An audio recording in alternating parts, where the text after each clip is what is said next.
प्रभात कुमार झा, वो कह रहे हैं कि जब इतने कम वक्त में हो सकता है और चुनाव आयोग को कॉन्फिडेंस है कि हो जाएगा, अगर कोई नाम छूट जाए तो उसकी तो प्रक्रिया हमेशा ही होती है कि छूटे हुए नामों को आप फिर से उसमें ऐड करवा सकते हैं, उसमें तो कोई मनाही नहीं है। बॉस, मैं चुनाव आयोग के कॉन्फिडेंस पे बाद में आऊंगा। राकेश भाई के कॉन्फिडेंस को तो मैं सैल्यूट करता हूं। ये आपके चैनल पे बोल रहे हैं कि पेटीएम और गूगल जो है अमेरिका को हमने सिखाया है। अब भाजपा के लोगों से इतनी बातों की अपेक्षा तो हम रखते हैं। ये 12वीं के बाद इंटर करने वाले लोग हैं तो ये कुछ भी बोलेंगे चलेगा, इनके लिए दिक्कत नहीं है सब बातें बोलना। मैं आप समझिए, पूरे प्रकरण को समझिएगा। ये बोल क्या रहे थे खुद ही इनको पता नहीं है। ये कभी नमाजबाद बोल रहे हैं, कभी कह रहे हैं कि केजरीवाल और प्रशांत किशोर, एक ने दिल्ली को लूटा दूसरा बिहार को लूट रहा है।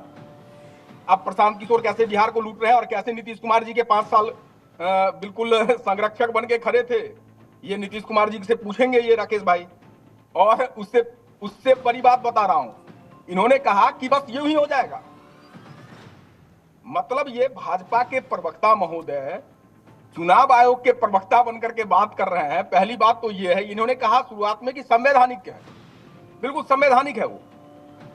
चुनाव आयोग की सब इज्जत करते हैं, लेकिन दिक्कत कहां आती है कि जब चंडीगढ़ के अंदर वोट का चीरहरण होता है तो फिर संदेह के घेरे में आती है चुनाव आयोग।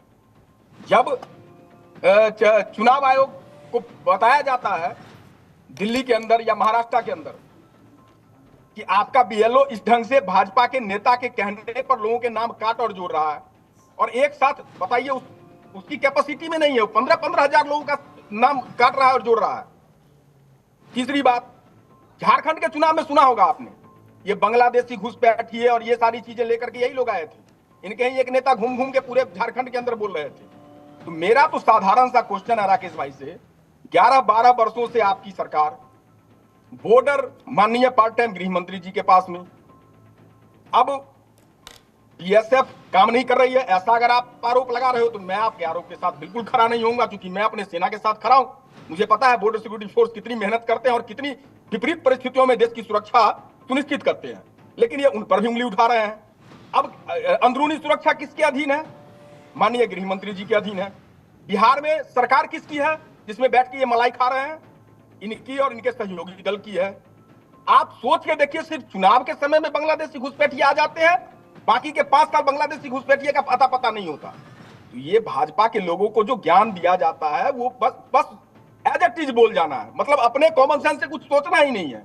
यार थोड़ा तो सोच लेते ना राकेश भाई, कि आप जो बोल रहे हो सत्ता में केंद्र में आप बैठे हो। चलिए ठीक है।